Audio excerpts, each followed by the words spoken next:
Bookish Babes, welcome back to my YouTube channel. I am so very glad that you clicked on today's video to join me in bringing you some amazing bookish content.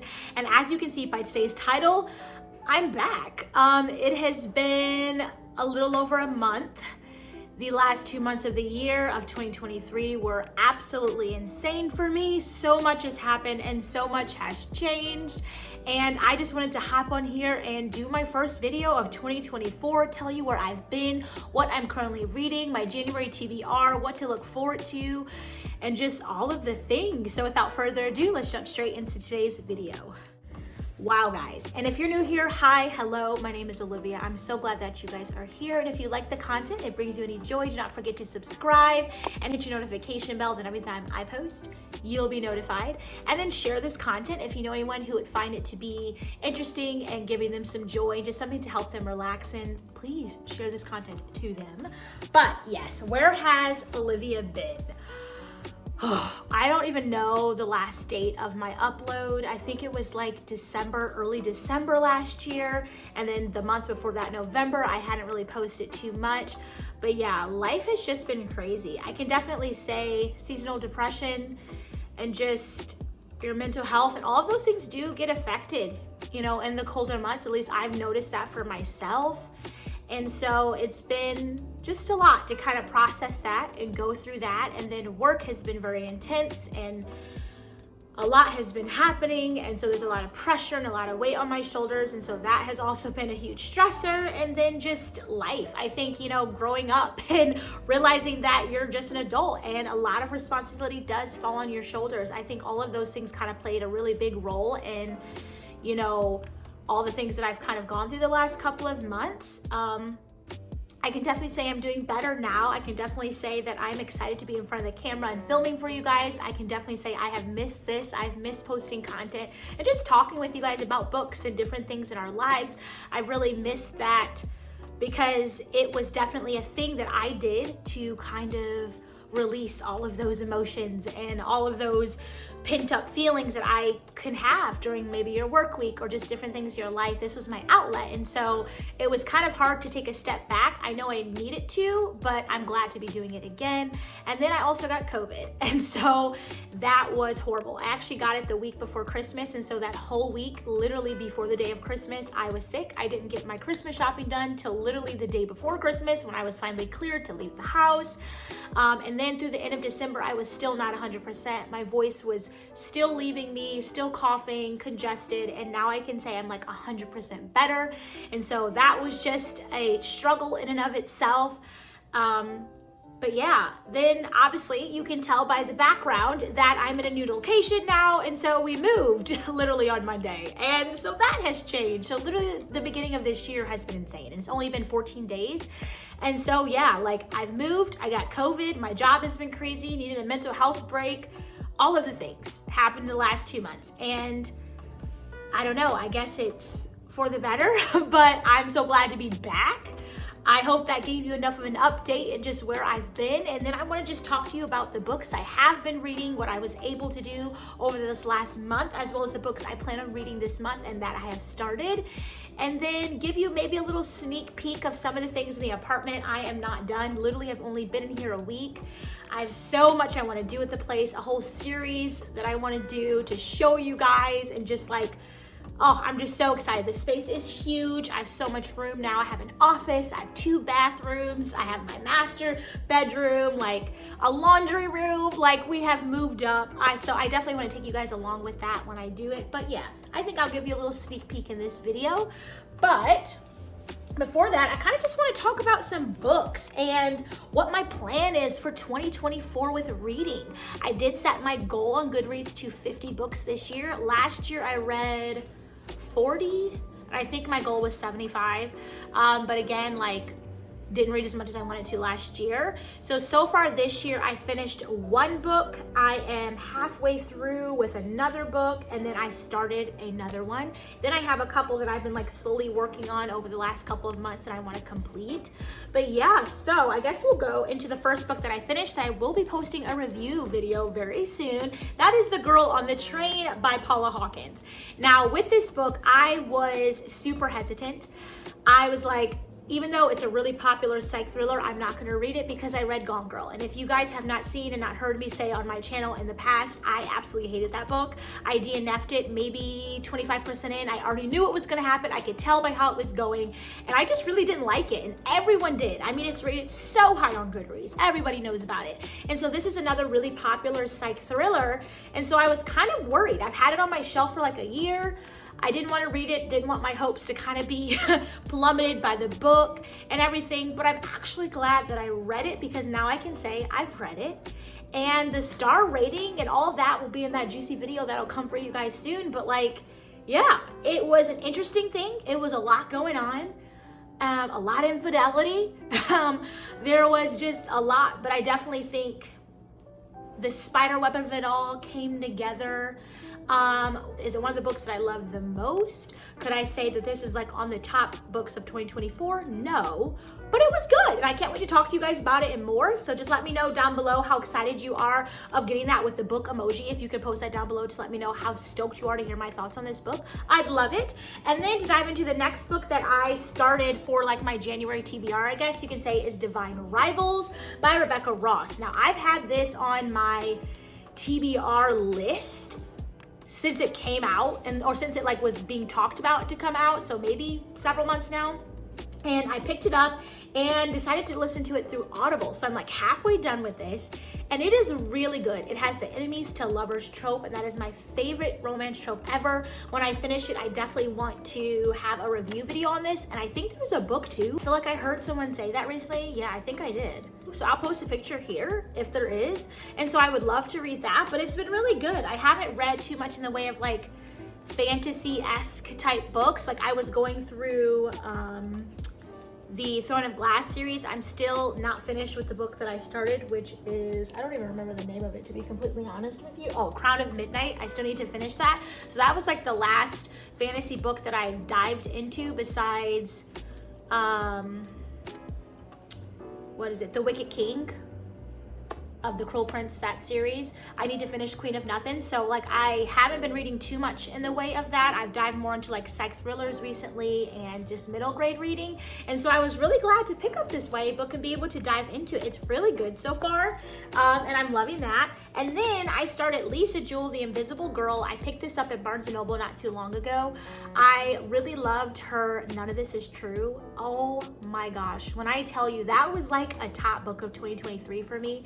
And so I definitely want to read more of her work. And so I have this book, I have Watching You, I have The Family Upstairs by her I haven't read. And so I decided to start with this one. And it's really interesting so far. You're following a family who, within the family, you have a mom, a dad, and 2 children. The dad is a child psychiatrist, and he is seeing children, you know, and working with them through their different issues that they're having. And one child in particular that he's working with, he's deciding to stop the care because I guess he feels it is time for her to move on. And then she eventually goes missing. And so there's a lot of things kind of happening. Could it possibly be this psychologist? Could it be someone in his family? Could it be the guy down the street? And so I just really like it, and I'm excited to dive more into it and then finish it and obviously get a review out for you guys. So those are like the first 3 books of my January TBR that I've already dived into. Then I obviously want to continue Harry Potter and the Goblet of Fire.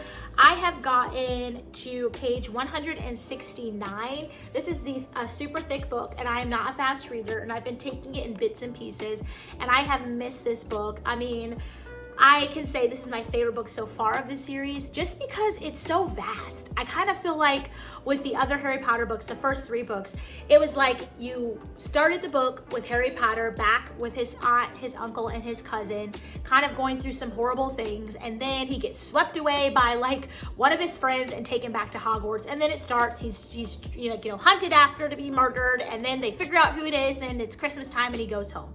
And that's just kind of how the books have kind of flowed for me, whereas with this this book, it's like it starts out with him being rescued from his aunt and uncle's house. He goes with Ron and Ron's family. Then he goes to the, what is it called? The Quidditch World Cup with Hermione and the Weasley family. And he just experiences so much. I had no clue that Hogwarts was just one school of many. And so I thought that was really interesting. I love that it's like the whole Weasley family is involved in this story. You're getting to know the characters a lot more. I love it so much. It makes it seem so big. It definitely felt a little bit small, like they were just this wizard community within the regular, muggle, people, like the humans, and it's just like, these are the wizards. But it definitely feels like these are the wizards here, but they're everywhere.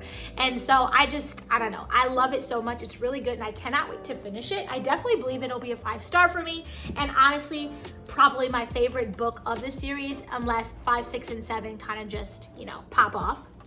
Then I need to continue David Bell, Bring Her Home. The one thing about this book, it's a library rental that I've had forever.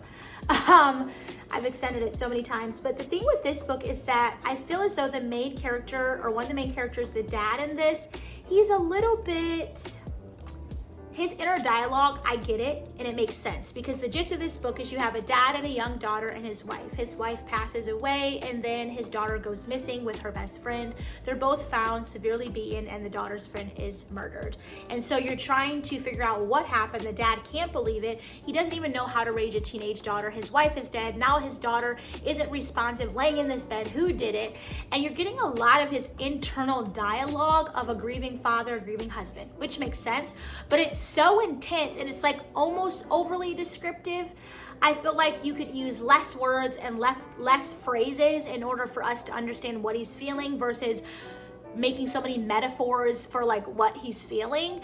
And I feel like in my head, that's just a bit wordy, and I'm not a fan of wordy books. And so I hope I can finish it. If not, I'll just return it to the library. But this one is in my January TBR. We'll see how it goes. And then the very last book that I actually put in the January TBR, just because I didn't know I was going to be able to read a lot this month, that is going to be James Patterson and J.D. Barker, The Noise, The Last Sound You Will Ever Hear. And this, when I picked it up at the used bookstore, it reminded me of, what is Bird Box? Similarly, just when I like read the back of it and looked at the cover. If you've ever watched that movie, it's basically, I think, an invisible like substance or being that you can't look at or see or you'll die, something kind of like that. So it's like everyone's like blindfolded in the movie. It's been so long since I've watched it, but this basically follows a family. You have a 16-year-old daughter named Tennant, and she has a sister who's 8 named Sophie, and then their mom and dad, and basically they are looking for their rabbit traps that they've set in the forest, and all of a sudden they start hearing this noise that gets louder and louder to a deafening scream. And at first they think it's a singular noise, but actually it's many screams of different people, of animals, and they don't know what to do. Out of nowhere, their father comes, grabs them, and shoves them into the storm cellar with their mom, and the parents just leave. They don't know where their parents are. They're in the storm cellar. There's like, food and like stashes for like, the end of the world kind of, that's the kind of cellar that they're in, and they're just left there. And so when I saw that, read the back, I was like, I need a copy of this. It sounds up my alley. I love thrillers, love mystery books, and so I'm excited to read it. And so that's going to be honestly the last book that I have on my January TBR. I do have several books I'm in the middle of, like The Silver Chair by C.S. Lewis, and then The Night Ship by Jess Kidd, in the middle of those 2 books. So if I finish them, then you'll know about that. And then also, I've been wanting to continue, if I can grab it while sitting on the ground, Prince Harry's Spare. Now, I binge watched the entire series of Prince Harry and his wife Meghan on Netflix last Christmas with my mom. I mean, every single episode on Christmas Day, we binged it. And I absolutely loved it. I don't know, like, maybe there's, the controversy and all that around him, but I genuinely loved the show. It was really good. Like, I don't pay attention to celebrities or anything like that anyways, but I just really liked the show. And I was like kind of into him and Meghan. I don't know like what their life is now, but I wanted to grab his book. And at first I was going to audiobook it because it's him narrating it. And so you can get the accent and all of that. But I think I'm going to dive in myself and just read the book and tab it and just get to know who he was from his perspective. You know what I mean? So I grabbed it. So maybe this month, if we have time, get a little nonfiction in there. But other than that, that's really going to complete the reading update, the January TBR, and the life update. And then I guess I'll give you a little sneak peeky tour of this house. It looks good. it's just not done, nowhere near. And then the office and my bedroom look a mess, so I'm probably not going to show you those. But yeah, let's show you a tour of my new apartment. Alrighty, so I thought I'd do a little voiceover, but we have this little section here. It's stairs. So basically you kind of come lofted up into my apartment, and then I have this little window section with great lighting. I'm thinking of putting maybe a little bench or seat, maybe getting something cut for that corner. Then we have the living room, and it's bare like I said, but I want to put a shelf up on that wall to have a projector, and I'll show you the wall that it's going to project onto. Then we have some of my books. This is like half of the books I haven't even read. I have so many in my office that I need to organize. And then this will be that wall that I want to project the screen on, because I don't want a TV in this room. You know, that was the vibe I was kind of going for. I want to get a sectional, make it more cozy. And then we have my glorious tea cabinet, because you guys know I love tea and coffee. And so I'm thinking on this wall, I'll hang a couple shelves to like showcase some mugs and teacups that I love. But yeah, I think it's super cute right now. Really plain Jane. And then we have the dining area, which looks crazy, but I want to get like a buffet table here to have all of this stuff sitting on it, and then have a gallery wall of like family, friends, affirmations, Bible verses on this wall in the dining, and then get a couple more chairs. And then we literally go into the main event, you guys. If you remember my kitchen from my old apartment, please let me know down below, because this is such an upgrade. Look at it. All brand new stainless steel appliances, updated kitchen countertops, a window in the kitchen for my plants. I mean, I could have cried when I saw this. And then we have a full-size washer and dryer laundry room. Are you kidding me? But yeah, that is going to be my little mini apartment little tour really quickly, just to let you guys know and see that it's someplace new. But obviously when I get the living room completely done, the new furniture is in here, I have it all in my cart, I need to order it. Once I have like things hung up and it's all officially done, once my office is done, like I'll do a full video of like my office remakeover, my bedroom's done, and just all of those things are kind of situated, then obviously I will do a full, complete, updated apartment tour and probably take you along on each room. We'll see how it goes. But yeah, that is where Olivia has been. She's been sick. She has been working on her mental health. She has been taking care of just her time and really not trying to spread myself thin. I've been really trying to prioritize that. I've been doing a little bit of reading, recovering from being sick, and just kind of going about the motions and moving. And so I really do hope that you guys enjoyed this video. And like I said, this week I will be posting out the book review for The Girl on the Train, and then I'll be bringing out my New Year's resolutions for 2024, my ins and my outs, with a little bit of a bookish spin, so stay tuned for that. But yeah, that's kind of going to conclude today's video. I'm gonna go to the grocery store, kind of get things set up for next week. I need to put laundry away in my drawers and just unpack my bedroom, work on my office and different things like that. And then yeah, get this video edited so I can get it up for you guys. But I really do hope that you enjoyed. If you did, do not forget to give it a thumbs up and hit your notification bell, because every time I post, you'll be notified. And subscribe to the YouTube channel and join this bookish fam, because honestly, we're so nice and we have a lot of fun together. And without further ado, I will catch each and every one of you in my very next video.